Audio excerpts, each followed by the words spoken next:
Alive and Well STL is a presentation of the St. Louis Regional Health Commission and Rare Gem Productions to build a healthier St. Louis. Power up with the positive. Learn more at oneraregem.com. That's ONERAREGEM.com. Support for Alive and Well STL comes from Beyond Housing, helps entire communities become better places to live. Learn more at beyondhousing.org. The Regional Health Commission works in partnership with regional health sector advocates and stakeholders to improve healthcare access, reduce health disparities, and improve health outcomes for the uninsured and the underinsured in St. Louis City and County. Alive and Well STL with Bethany Johnson-Javois, CEO of the St. Louis Integrated Health Network. Today we are continuing our conversation. While we realize the need to be physically well, many of us overlook addressing our mental and spiritual wellness as a way to improve our overall well-being. Just listen to your body.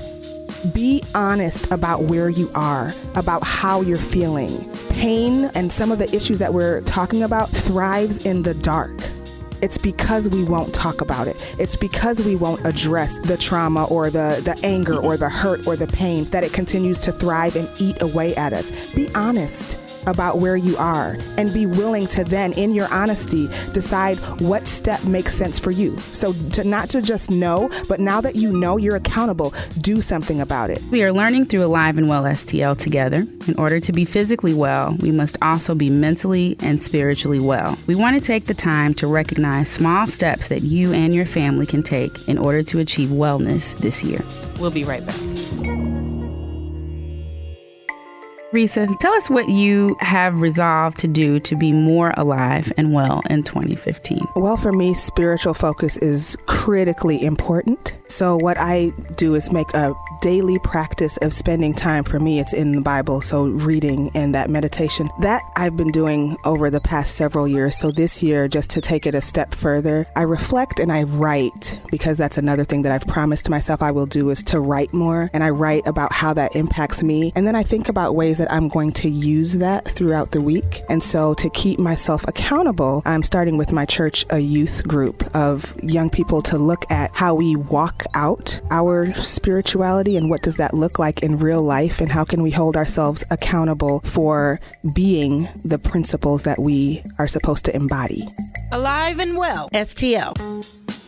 Hello, and thank you for joining us today. I am Bethany Johnson-Javois, host of Alive and Well STL and Managing Director of the Ferguson Commission. Today, we are continuing our conversation with Connie Fisher, Director of Mental Health Promotion at Mental Health America of Eastern Missouri, and Riisa Easley, Project Director at St. Louis Regional System of Care. We are learning through Alive and Well STL together. In order to be physically well, we must also be mentally and spiritually well. We want to take the time to recognize small steps that you and your family can take in order to achieve wellness. Connie and Riisa, thank you both for being here. Riisa, what is the work being done by the St. Louis Regional System of Care in this realm of resiliency? So the system of care, I was given an analogy just recently that I really like and my son will appreciate. I'm kind of get to be the point guard in looking at what initiatives are taking place regionally and bringing those conversations together to make sure that they are supported in a way that develops an infrastructure to provide all of the care and service that young people who have mental health concerns or are at risk of mental health concerns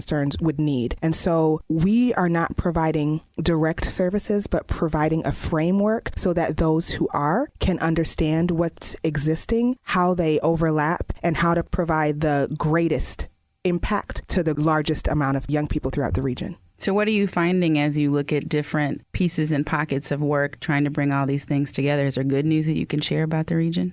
Oh, this is exciting. Every time I have a conversation, I learn about something that I didn't know about. There is so much good stuff going on in St. Louis, and I think there are so many best kept secrets.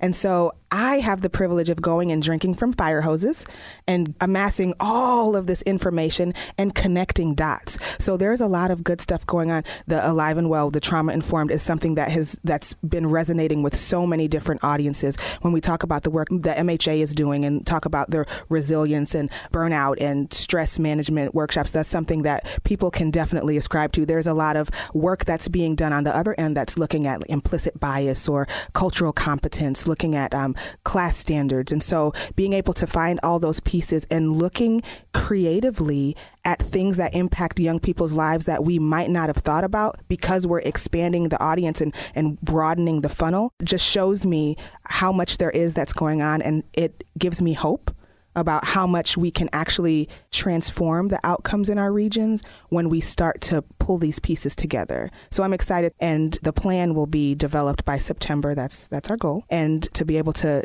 share with the community some of what's going on and to get as many people a part of the conversation as possible. Speaking of that, there's a group of people in our community who don't necessarily feel part of the conversation. That hope is something that is deferred, that feels very far away. And to those that are listening, or to those that kind of feel like, I see that change is needed, but I don't know how to do it, and I don't know where to plug in. Do you have any advice for those listeners who are struggling more than they are optimistic about what the future looks like? I am a huge advocate of looking at the small wins, because sometimes when you're in a period of transition, when you're in a period where it seems like the sky is falling and just everything, when it rains, it pours and everything is going wrong at the same time, finding, I call them love notes, those little glimmers of hope where you see that there is something at play that's larger than me, and that I know at the end of the day that while I can't see it from my spot, I can't see it in this moment, that it's going to be okay on the other side. Holding on to those is really important. And the one thing that I could not emphasize enough is the power of collaboration, of reaching out to other people. Because in those moments, that's when you feel like, you know what, I have a little bit of energy and a little bit of hope left. I have this small reserve. And so I'm not sharing with you because I don't know where my next supply is coming from. But we know intuitively from experience, and actually it's supported by research, that those are the moments when it's critically important for us to reach out to other people, because you may not have that hope, but someone else may have it, and they can hold on for you long enough for you to find your own. And I can share hope with you, and I can borrow your hope until I'm able to say, you know what, I see a little glimmer. It's small, but I'm going to hold on to it. I can't do that in a vacuum. I can't do that by myself, but one of our greatest resources are the people who are standing beside us, and we forget to look at them sometimes. And it doesn't have to be something major. It can be something really small. It can be a hug. It can be a smile. It can be a word of encouragement. But those are the things that sustain us until we can see greater change, until we can have greater hope and share our stories so that we perpetuate that inspiration, that hope, and that positive progress. Connie, what do you have to add? And there's actually a book called Strong in the Broken Places. It's an old book, and it was about Vietnam vets. And the vets that survived the best were abused children because they knew how to survive. And sometimes we forget, and I remember doing this when I was in practice, working with somebody whose story was horrific. What they survived and got through and were still working through was horrific. But I would stop and pause periodically and say, do you really get the miracle of that you are here? And that you are, okay, really? You're just working through some stuff. You forget that you've already lived through the worst thing. If you've already lived through the worst thing, it can only get better. And you already have those skills. You just need to add some of the more positive ones because you've learned all the negative ones. So we forget sometimes that there is strength in the difficult times. I've learned more from my mistakes and my hard times. And I'm also a person who's lived through the 60s. So I have lots of hope. This needed to happen. These kinds of changes and struggles that people go through needed to happen so that the big change can happen. I have a lot of hope for St. Louis, a lot of hope. So we're still in the early part of the year 2015, and people make resolutions. They make commitments for the year. I want you to pretend to be doctors and write a prescription for this region. What are the top 2 to 3 resolutions you want us to take on this year? Wow, that's a wonderful question. That's a powerful, powerful question. And I want to go back to the 3 domains. Okay. It's critically important for us to think holistically, because we a lot of times will invest all of our time, energy, and resources into one specific area, and we forget that there's the rest of me that needs to be. So I'm going to start spiritually because for me that's most important. So if you start spiritually, I would say that you need to find at least one time each day, and I would recommend starting the day with something positive and empowering. And I would recommend that you not just ingest it, but you get it to be shared. So you find something positive at the beginning of the day, and your goal before you get back to your bed that evening is to share that with someone else. If every person decided that they were going to do that and find something positive and share that with one person every day this year, it would make a huge impact. I think another thing that we need to do, I'm going to go to mental, is to just listen to your body. Be honest about where you are, about how you're feeling. Pain and some of the issues that we're talking about thrives in the dark.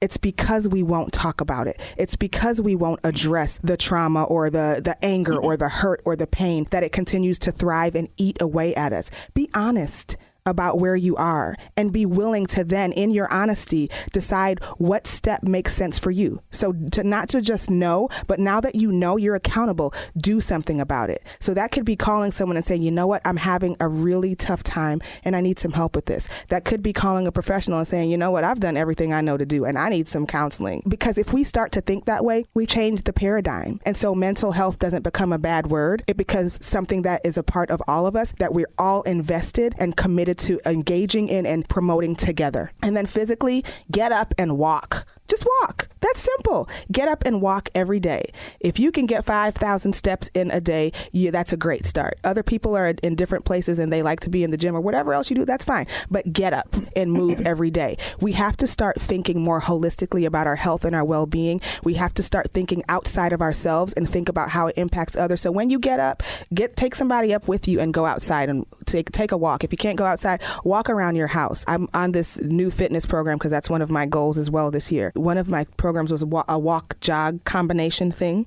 And I was like, it's raining, it's dark, and it's cold. I can't really go outside. I don't have a treadmill in my house. I didn't want to go to the gym. And so I did laps around my house. And it was kind of funny because my family was there and they were all doing things. And they're like, what are you doing? I was like, hey, I made this commitment to myself. So it was so funny that by the time I was finished with it, I had a trail. So my daughter was walking / jogging literally around the house with me and the baby was crawling behind us. So it was something that was so simple, but it was something I committed to. And we make excuses. And I said, I'm not making an excuse. I'm going to do it. And in me doing that, it became a joke. And so we burned calories because we were all laughing at me, but it's okay. And everyone joined me. So those are simple things that we can all make a commitment to doing for ourselves and for each other throughout the year. I would practice two things.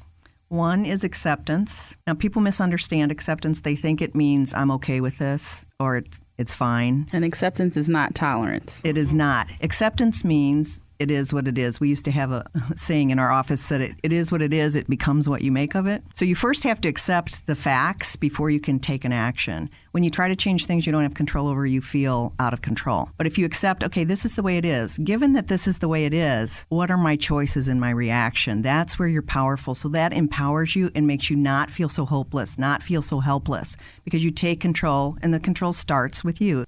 And then the second thing I would practice is mindfulness. Being in the present moment, because this is where you have power.